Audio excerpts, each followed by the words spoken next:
looking at it in the 12th plan.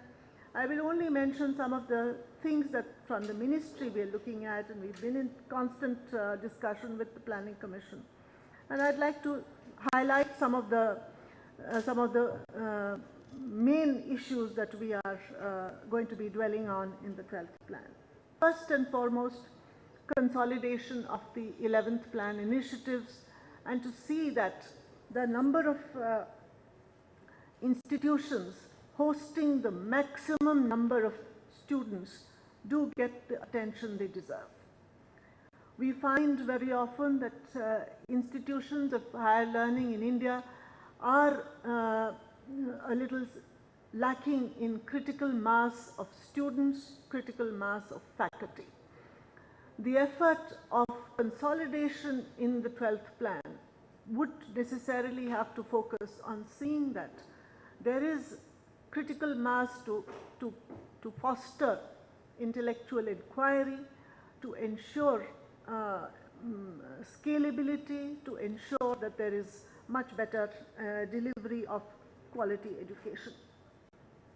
So consolidation, to my mind, is the key word as we go into the 12th plan, and we know that the average student population in a campus today in our country bears around 500, which is certainly not the kind of population that we should be aspiring to have. The expansion that is required in the education domain has been talked about. I'd like to mention some of the numbers here. In the different levels of access to the education system, and when I say the education system, I do not mean higher education alone. It is right across the education continuum. In the age group of 14 to 15, the gross enrollment ratio, 59.8%. 16 to 17 years, 34%. And 18 to 24%, which overlaps with the higher education age group also. But considering that a large number of first-time learners do make it to school at a comparatively higher age, this overlaps with the school, and here it is only 13.5%, which leads us further to the knowledge that out of the 70 lakh class 12 pass outs, only 36% make it to higher education. On the skill side, only 2% of our population have undergone formal vocational training. 8% acquired skills at workplace. 93% of workforce is in the unorganized sector. The new entrants to the workforce every year is 12.8 million. Now, again, as I mentioned in the beginning, the numbers are there only to indicate the scale of or the magnitude of the task that confronts us. Obviously, all these children cannot be put through higher education in the conventional mode. But the skill requirements of powering this economy to sustain a 9+% rate of growth, the skill requirement where the Honorable Prime Minister launched the skill mission and expected us that by 2022, 500 million skilled persons will be created. It's a burden of responsibility on ministries like Ministry of Human Resource Development to see that we are able to put in place the mechanism to ensure that the skill delivery happens in a sustainable manner. And it is here, this offers itself as a key issue that needs to be addressed in the 12th plan, and we are working diligently to ensure that a national vocational education qualification framework is put in place, which will help us to ensure vertical, horizontal, diagonal mobility for students who want to move from skill to education and back again. A final point about, or 2 points about facilitating private investment in higher education. Well, a study that we have had indicates that 5 lakh crores of rupees would be required over the next decade if we have to reach a gross enrollment ratio of 30%. The incentivization models that we need to have to see that private sector investment flows. Planning Commission has also set up a working group to discuss and recommend measures for facilitating private investment in higher education. And I expect that through the deliberations of a summit like this, we will be getting important leads into this critical subject, where the public investment in higher education has to be suitably and adequately supplemented by investment by the private sector. Finally, orienting knowledge institutions to subserve the interests of society and the economy at large. This, we have been taking a number of initiatives to see that the educational institutions become answerable to the problems confronted by the community around them.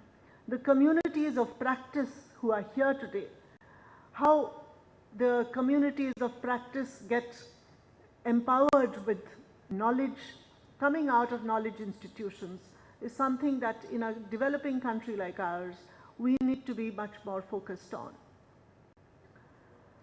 The government has taken many steps to ensure that there is adequate networking amongst institutions. Again, to quote the Honorable Prime Minister, he made a severe critique of our institutions when he said that we have islands of excellence in a sea of mediocrity.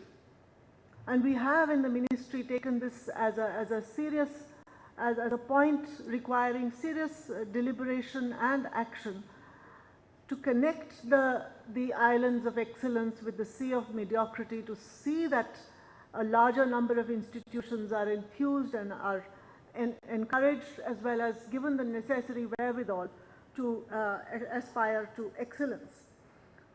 These would constitute the framework or the major issues that we will be addressing, apart of course from the research and innovation agenda, which I think is an overarching goal again. As you would be knowing that this decade has been dedicated as the decade for innovation. Knowledge institutions have to be at the center of innovation in the country. Knowledge institutions also have to function as innovation platforms, which can host communities with desire and necessity of innovating to be able to reach out for problem solving and for creating new knowledge.